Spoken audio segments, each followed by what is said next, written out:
थी कि पहले हमको एक टाइम टेबल दिया जाता था और कहा जाता था आइए आपकी परीक्षा है, और आज हम चल कर आए हैं कभी सर को परीक्षा मिले।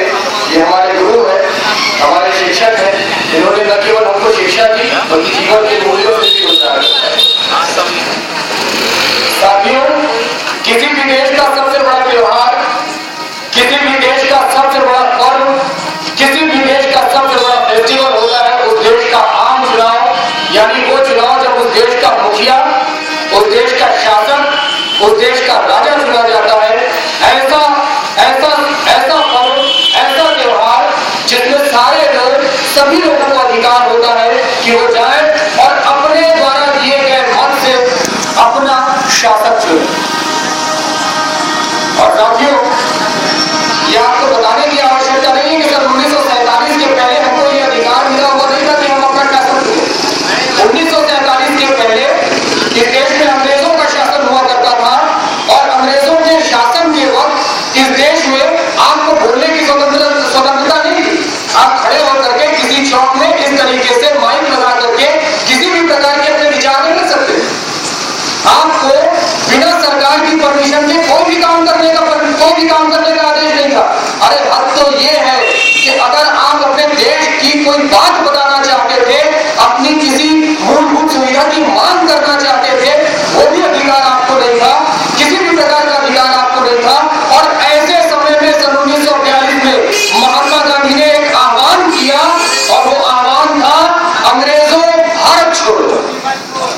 और इस देश का बच्चा, नौजवान, इस देश का बुजुर्ग, इस देश का हर व्यक्ति उस आवाज के पीछे हो लिया। उस आवाज के पीछे चल करके सारे लोगों ने एक साथ नारा लगाया, अंग्रेजों भारत छोड़ो, अंग्रेजों भारत छोड़ो, अंग्रेजों भारत छोड़ो। और अंग्रेजों भारत छोड़ो का ये नारा इतना प्रबल हुआ कि 15 अगस्त 1947 को इस देश को आजाद करने पर उस अंग्रेज शासन को, उस दमनकारी नीति को मजबूर होना पड़ा। साथियों, ये इस आंदोलन के मुखिया, इस नारे को देने वाले महात्मा गांधी किस पार्टी से ताल्लुक रखते थे? ये महात्मा गांधी इसी कांग्रेस पार्टी से ताल्लुक रखते थे। इस देश में बहुत सारे राज्य हुआ करते थे, बहुत सारे छोटे छोटे राज्य हुआ करते थे, बहुत सारे छोटे छोटे राज्यों में ये देश बटा हुआ था। ये देश जिस अखंड भारत को आज आप देख रहे हैं, ऐसा अखंड भारत नहीं था।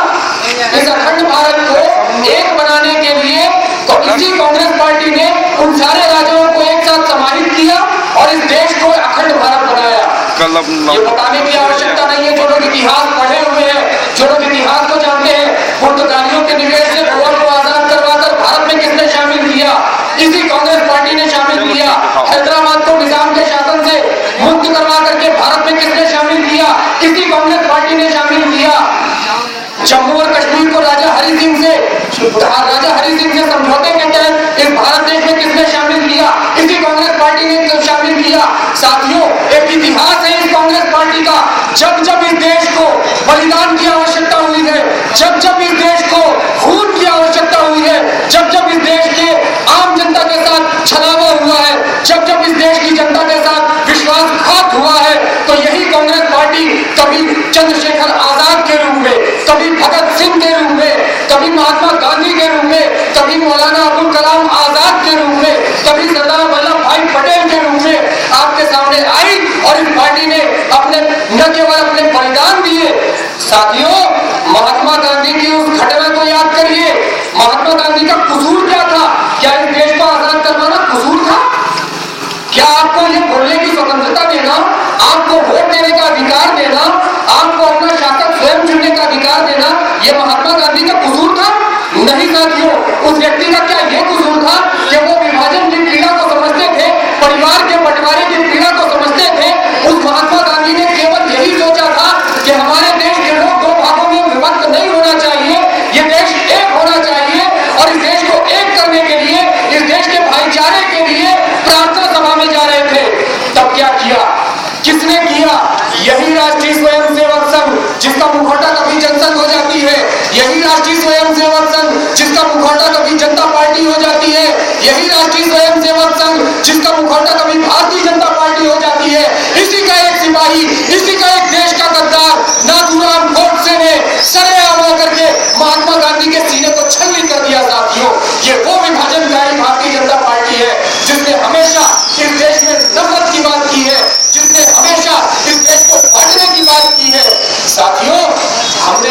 इंसानियत की बात की है, हमने हमेशा लोगों के भाईचारे की बात की है। ये हमारा नारा है, हिंदू मुस्लिम सिख ईसाई आपस में है भाई भाई। जरा उनसे उनका नारा पूछिए, वो आपको बताएंगे कि जातियों के नाम पर कैसे लड़ा जाता है। वो आपको बताएंगे कि उससे नफरत करो वो मुसलमान है, उससे नफरत करो वो निम्न है, उससे नफरत करो वो निम्न कोटि का है, उससे नफरत करो। क्या इंसान को इंसान से नफरत की बात सिखाने वाला कोई इंसान हो सकता है? चलिए मैं आपको इंसान की बात आई है तो इंसान का मतलब बता दूं। ये इंसान शब्द जो हम बोलते हैं ये किस भाषा का शब्द है? आप अंग्रेजी का शब्द को सिखा लीजिए, इसका कोई मतलब आपको नहीं मिलेगा। आप हिंदी की डिक्शनरी उठा लीजिए, कहीं कोई मतलब नहीं मिलेगा। आप उर्दू की डिक्शनरी उठा लीजिए, कहीं कोई मतलब नहीं मिलेगा। जब आप अरबी की डिक्शनरी उठाएंगे तो आपको शब्द मिलेगा उन्स, और उन्स भाषा का उन्स का मतलब होता है प्रेम करना, प्रेम, स्नेह, भाईचारा। और यही प्रेम स्नेह और भाईचारा करने वाला शख्स जो होता है वो होता है इंसान। लेकिन साथियों बड़े अफसोस के साथ कहना पड़ता है, एक व्यक्ति जो महिला का अपमान करता है, एक व्यक्ति जो महिला के लिए ऐसे शब्दों का इस्तेमाल करता है महारानी, एक व्यक्ति जो इस देश के युवा का अपमान करता है, एक व्यक्ति जो नफरत की बात करता है। अरे साथियों, नफरत की बात करने वाला इंसान नहीं हो सकता, तो जो एक इंसान नहीं हो सकता वो इस देश का अच्छा शासक कैसे हो सकता है? बड़े दुख की बात है, बड़े ही पीड़ा की बात है। इन दिनों इस देश में पार्टियां चुनाव नहीं लड़ रही है। इन दिनों इस देश की मीडिया ने इस चुनाव को व्यक्तिवादी चुनाव बना दिया है। एक व्यक्ति आता है, माइक पकड़ता है, माइक पकड़कर लच्छेदार बात करता है। वो ये भी नहीं बताता कि वो इस देश को महंगाई से कैसे बचाएगा, वो ये भी नहीं बताता कि वो इस देश में अमन चैन सुकून कैसे कायम करेगा, वो ये भी नहीं बताता कि इस देश की भौगोलिक स्थिति क्या है, इस देश को कैसे वो लोगों से बचाएगा। साथियों ये सब कुछ भी नहीं बताता, वो सिर्फ माइक पकड़ता है और कहता है वो महारानी, वो शहजादे। अरे जानना चाहेंगे जिस महिला के बारे में वो ये बात कहते हैं वो महिला क्या है? ये जिस कांग्रेस पार्टी के बारे में वो ये बात कहते हैं कि कांग्रेस मुक्त भारत बनाना है, क्या है उस कांग्रेस का इतिहास?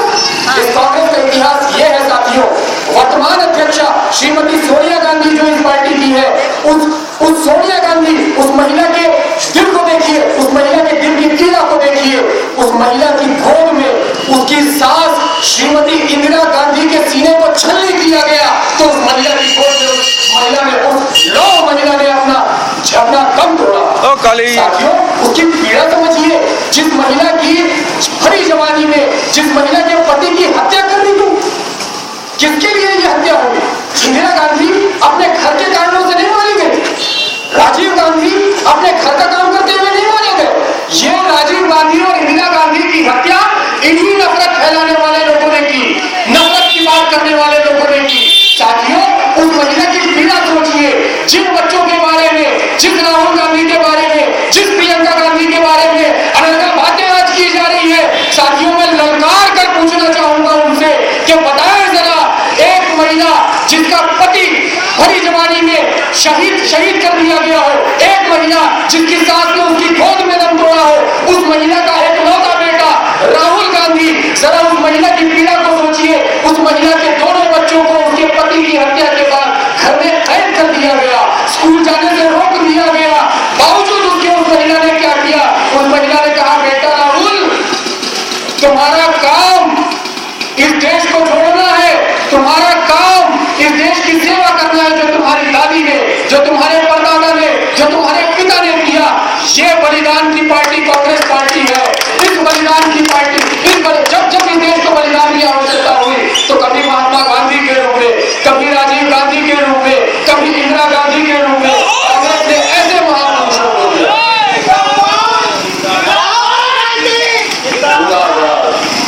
युवा साथियों को देता है। तो साथियों ये बताने की जरूरत नहीं है, सारा चुनाव एक नफरत फैलाने वाली पार्टी और एक प्रेम का संदेश देने वाली पार्टी के बीच है। साथियों इनकी नफरत की पराकाष्ठा को देखिए, कितनी नफरत फैलाते हैं। इनकी नफरत की पराकाष्ठा ये है कि जब इनसे पूछा जाता है मोदी जी जरा ये बताइए, गुजरात में इतने अल्पसंख्यकों का कत्लेआम कर दिया गया, क्या आपको पीड़ा नहीं होती? क्या आपको माफी मांगने की आवश्यकता नहीं प्रतीत होती? तो क्या कहते हैं वो, कुत्ते का